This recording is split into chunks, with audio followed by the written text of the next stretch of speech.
அண்ணன் திருமாவை பொறுத்தவரைக்கும் தலைவர் வைகோ மேலே அளவற்ற மதிப்பை வைத்திருப்பவர். மதிப்பு மாத்திரம் கிடையாது, அவ்வளோ பிரிய வச்சிருக்கிறாரு. அவரே பல முறை நான் அரசியலுக்கு வர்றதுக்கு பல காரணங்களை, முக்கியமான காரணம் அண்ணன் வைகோவுடைய அவருடைய செயல்பாடுகளோ அவருடைய பேச்சுகளும் சொல்லியிருக்கிறாரு. நான் அரசியலுக்கு வந்த புதுதில் எனக்கு மிகப்பெரிய அளவில் எனக்கு ஒரு உத்வேகம் கொடுத்தது சரி. அவர் ஒரு கைட் பண்ணுவான்னு சொல்லுவாங்களே, அந்த மாதிரி எனக்கு அவருடைய உடன்பிறவாக ஒரு தம்பியாக தான் என்னை பார்த்துருக்கிறார். அவர் விடுதலை இங்கே திருச்சி என்னுடைய நாடாளுமன்ற தொகுதியில் மறுமலர்ச்சி திமுக தோழர்கள் எங்கிட்ட அன்பாக பழகிறாங்களோ அதற்கு நிகராக என்னுடன் அன்பாக பழகக்கூடியவர்கள் விடுதலை சிறுத்தை தோழர்கள். தமிழ்நாட்டில் எந்த பகுதிக்கு போனாலுமே சிவப்பு கருப்பு சிவப்பு கொடிக்கு அடுத்தபடியாக என்னை வரவேற்கும் கொடிகள் விசிகாவுடைய கொடிகள் தான். அதனால் எனக்கு பொறுத்த வரைக்கும் எனக்கு சரி, விசிகா தோழர்கள் சரி, அண்ணன் திருமாவளவன் நானும் அளவற்ற மதிப்பை மரியாதை வைத்திருப்பவன். அதுதான் அப்படி தான் சொல்ல முடியும். அமைச்சர் கீர்த்தனாவோட கருத்து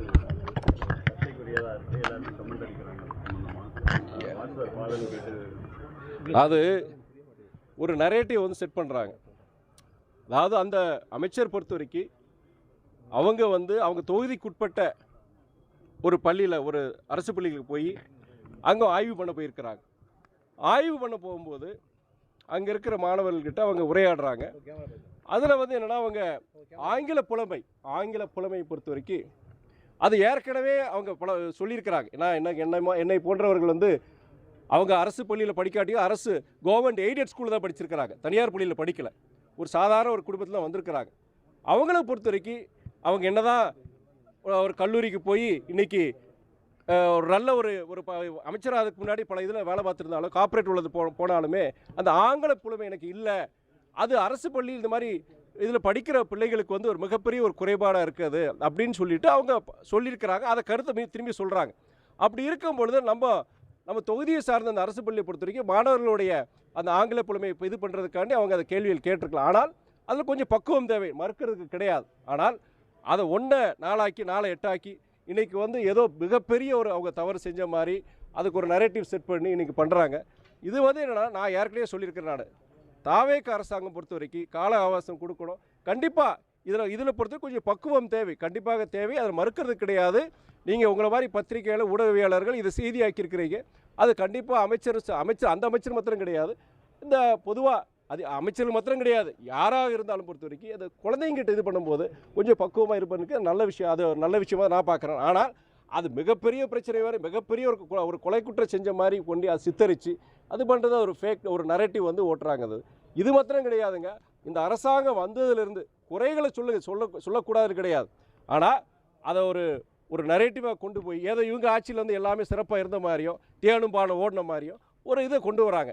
மக்கள் மத்தியில் பொறுத்த வரைக்கும் நான் இன்றைக்கி சொல்கிறேன், மக்கள் பொறுத்த வரைக்கும், தமிழக மக்கள் பொறுத்த வரைக்கும் இந்த மாற்றத்தை விரும்புகிறாங்க. இந்த மாற்றம் தொடரணும். என்ன மாற்றம்?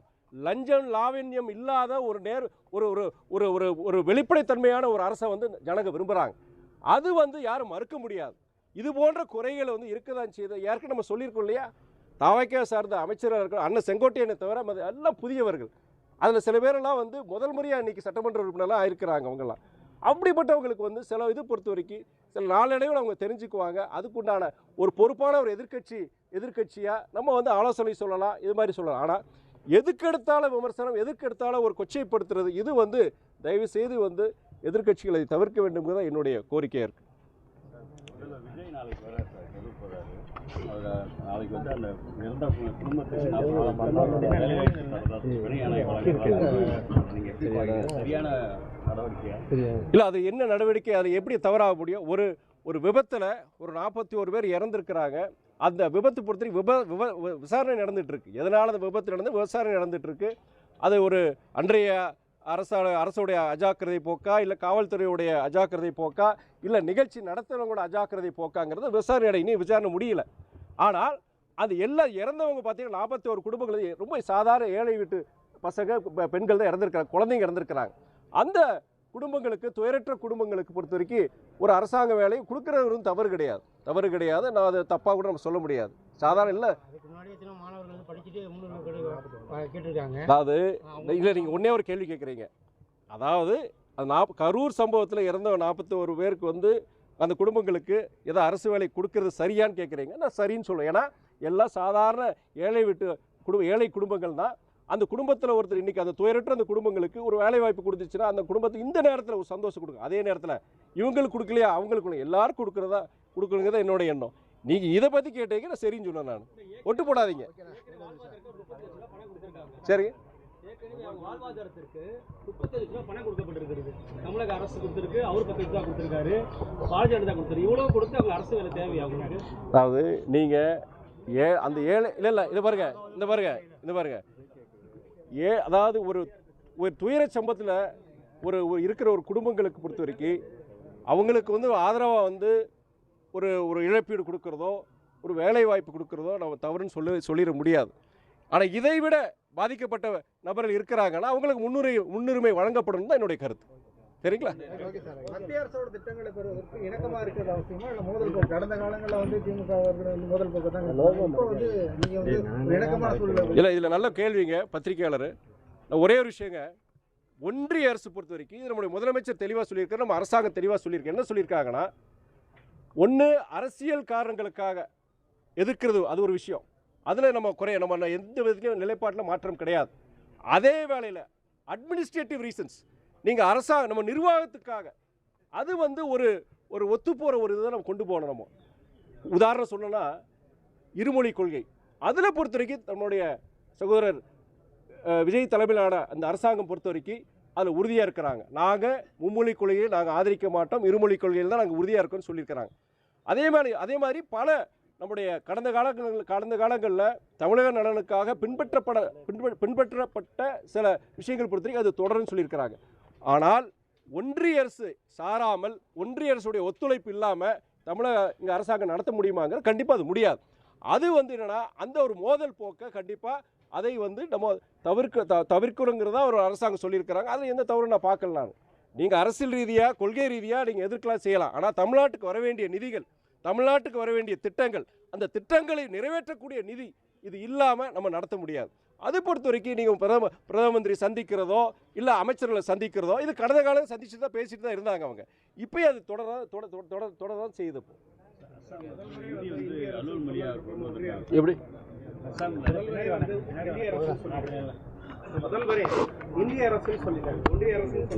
சரி, ஒரே ஒரு விஷயம், அதாவது எது எடுத்தாலும் ஒரு சர்ச்சையாக்குறது நம்ம வச்சிருக்கிறாங்க.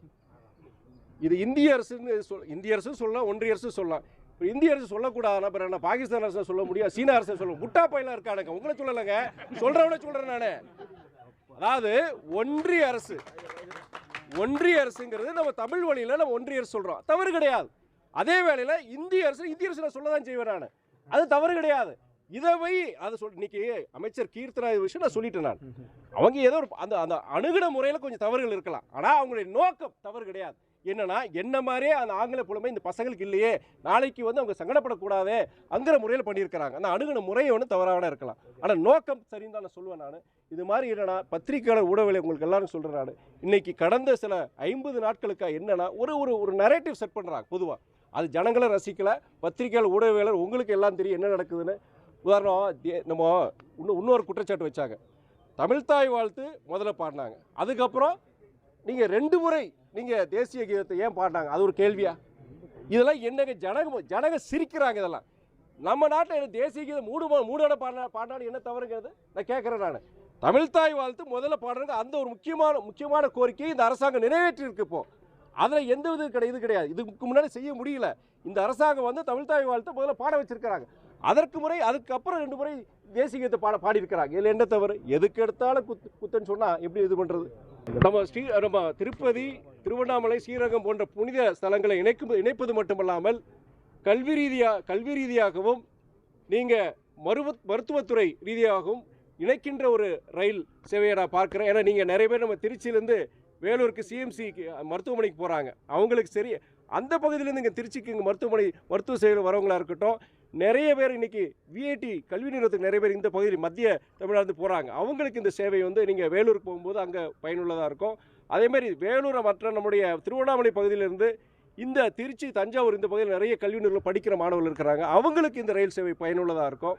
அது இல்லாமல் வர்த்தகம் சார்பாக நீங்கள் வேலூராக இருக்கட்டும், திருவண்ணாமலையாக இருக்கட்டும், இல்லை காட்பாடியாக இருக்கட்டும், இது அது இல்லாமல் ஆந்திராவில் சொன்ன மாதிரி நெல்லூர், நீங்கள் குண்டூர் போன்ற பகுதிகளுக்கு வர்த்தகம் சார்பாக செல்கின்ற பயணிகளுக்கும் இது மிகவும் பயனுள்ளதாக இருக்கும். ரொம்ப இந்த திருச்சிக்கும் ஹைதராபாத்துக்கும் இடையிலான இந்த இணைப்பு பொறுத்தவரைக்கும் இது ஒரு நிரந்தர சேவையாக இன்றைக்கி அறிவிக்கப்பட்டுள்ளது. இது மிகவும் பயனுள்ளதாக பல்லாயிரக்கணக்கான மக்கள் பயனுள்ளதாக ஒரு விரைவு ரயில் ஆக இருக்குங்கிறது என்னுடைய நம்பிக்கையாக இருக்குது.